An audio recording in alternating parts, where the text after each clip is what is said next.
In this video, we're going to take our Signet ring into ZBrush and project the deer image that we had created in the previous lesson.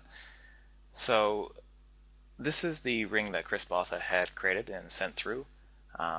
The trick in bringing this into ZBrush is that if you just create an OBJ from this in Rhino, and I'm going through Rhino, so I'm not sure if this is the same story if you go through Matrix. But if you create the OBJ of this from Rhino and bring it into ZBrush, you get a funny error, and I'll show you what that is first.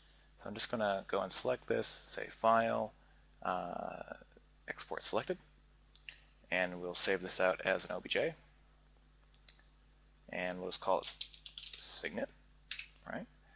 We want it to be a polygon mesh because ZBrush accepts only polygon-based files. I'm not sure. I don't care about curves because this will be ignored anyway. We would like the world axis to be Y up. Rhino is Z up by default, but we should have it Y up before bringing it into ZBrush. And I will say OK. I tend to like to have a little bit more geometry because ZBrush is a software that handles lots and lots of geometry. So I'll just say there, that's fine, and I'll hit OK. So if I bring this into ZBrush now, here's what we get with ZBrush to begin with. When you first load up ZBrush, this is akin to what you'll see, but I have kind of a special layout at the moment. So I'm just going to try to get back to a layout that more or less is similar to what you would see when you open up ZBrush, and I think this is what this is. You can customize ZBrush, and that's what I've done with my version of it. So when you first open it up, hopefully it looks something like this. And this little sort of hot box that's up here, just get rid of it. You don't need it. So I just hit click on hide. And trouble with ZBrush is that sometimes the interface is a little bit wonky to deal with. Things kind of overlap each other. So I'm just going to make that big real quick so I can hit hide, and so I can make that small again. Go away. All right, so if in order to bring this object into ZBrush, I need to go into the tool menu. And now this is a fly-off version of the tool file menu that we see over here.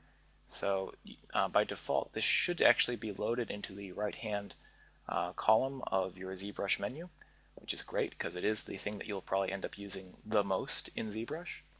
And there's a whole bunch of other little menus that can be sort of clicked and dragged over to either side here, where you can sort of lock and dock stuff. We won't really worry about that too much in this lesson. So I'm just going to go to import. There's a couple different things when you're working in ZBrush. If you were bringing in a ZBrush tool that you've already saved, you will load it as a tool. That's a .ztl file.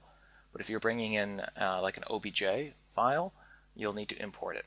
So just click on the import button. And I'll go find my Signet OBJ. There it is.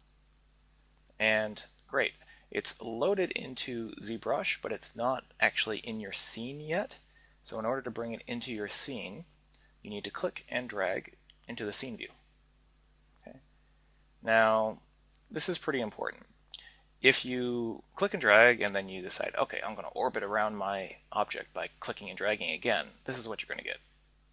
You keep drawing out a whole bunch of Signet rings, and your scene suddenly gets really cluttered, and you start to hate ZBrush.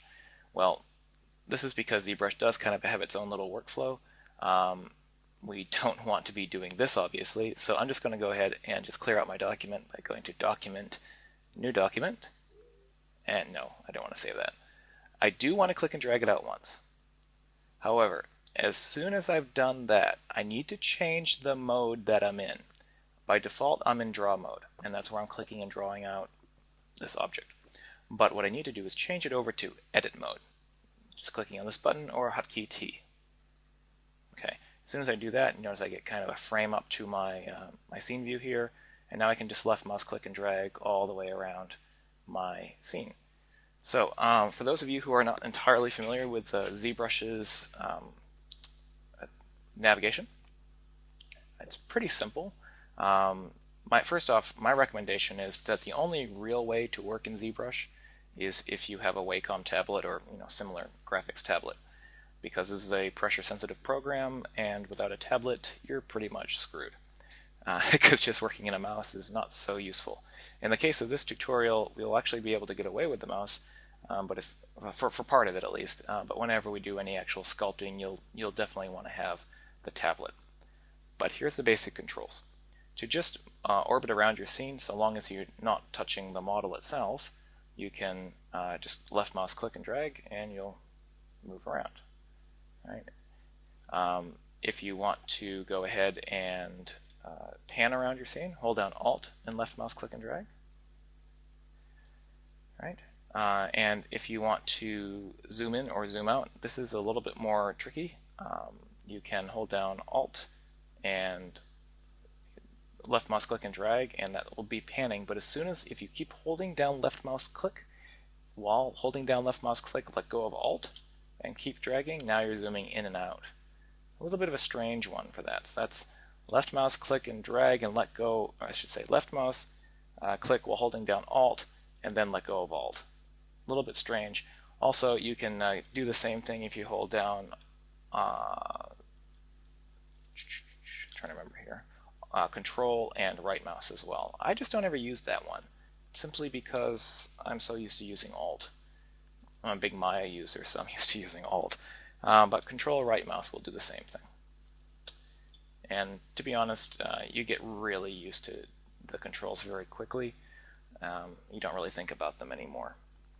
Okay, so I had brought this file in simply to talk about the issues that you get with an OBJ that is directly created from Rhino. And here's what happens. There's a couple things that happen. First off, you could think of ZBrush as a program that allows you to subdivide your geometry to really fine levels. And I'm talking about dealing in the area of millions, tens of millions of polygons. And that's fine. That's a typical way of working in ZBrush. But if you do that with this geometry here, here's what you'll end up with. That typical way of working would be to come over into the tool menu and to click on the geometry tab. If you click on this, it actually expands out a whole other menu. And you would just start subdividing your mesh, and you'd hit divide. And normally this would give you a nice, slightly smoother version without all of this fracturing. But due to the way that Rhino exports its OBJs, we get this really horrible fracturing. So going through this method obviously is not an option for us, but fortunately it's not our only method, and it's certainly, in this case, not even the best method. So I'm just going to hit Control-Z a couple times to undo. Something to make mention about that too. What's nice about ZBrush is that your undo states are visible and interactive. So I can go back to an undo state and I can click forward through them as well. So, which is quite nice. Now, the thing that we're going to worry about in ZBrush is not dividing the model, but using another feature called Dynamesh. You'll see the Dynamesh menu here. If it's not expanded, just click on it, Dynamesh. And this will take the geometry and it will basically preserve the shape, but it's going to really at a very micro level create perfectly even topology, and it makes it so that the model is just like sculpting on clay, to be honest. So if I were to take a look at all the polygons on this model at the moment, if I just click on the polyframe icon, you see this gives me an outline of all those polygons, and you can see that it varies. There's some big polygons up here, some triangles here, some quads and whatnot. When I go into Dynamesh, it's going to do its best job to create quads everywhere and make them completely even across the surface. So let me just click off that real quick. Here's what's going to happen, and this is the issue we're going to get right away. If I go down to Dynamesh and just click on that right now, it's going to think for a second. And as soon as I do that, notice this strange, kind of cool looking but heavily problematic tearing that's going on in the mesh. Well, that's not good. And that has to do with the fact that that OBJ that was created in Rhino directly is not tremendously usable even when using Dynamesh. However, let me go back and talk about the polyframe again so I can see the polygons on the surface.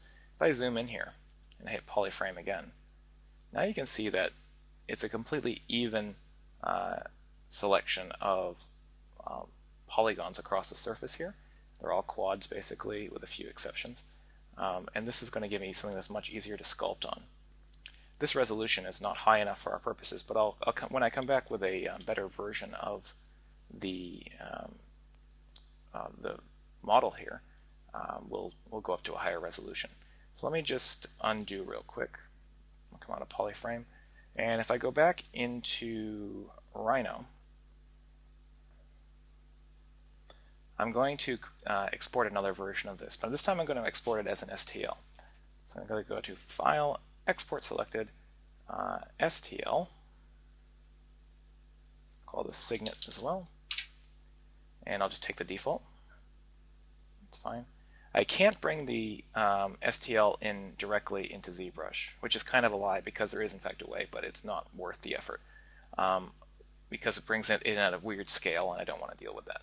So what I'm going to do is I'm going to go through and use a secondary program, NetFab, which is free. If you don't have it, I recommend getting it because it's just a really nice program. And I'm going to go through Project, and we'll go to Open, find our Signet. Okay, and I'm just using this as a conversion tool right now. So I'll right-click on my model and say Export Part as Wavefront OBJ. Why am I doing this? Well, the funny story is that with Rhino, it exports an STL file whose geometry, when converted to an OBJ, works fine in ZBrush. So we'll call this Signet from STL, just so we know which one's which. Save that out and close out of that now, minimize that. And now that I'm dealing with this file, I am going to change my document basically. If I click on Polymesh 3D, that's kind of like ZBrush's default mesh, I guess.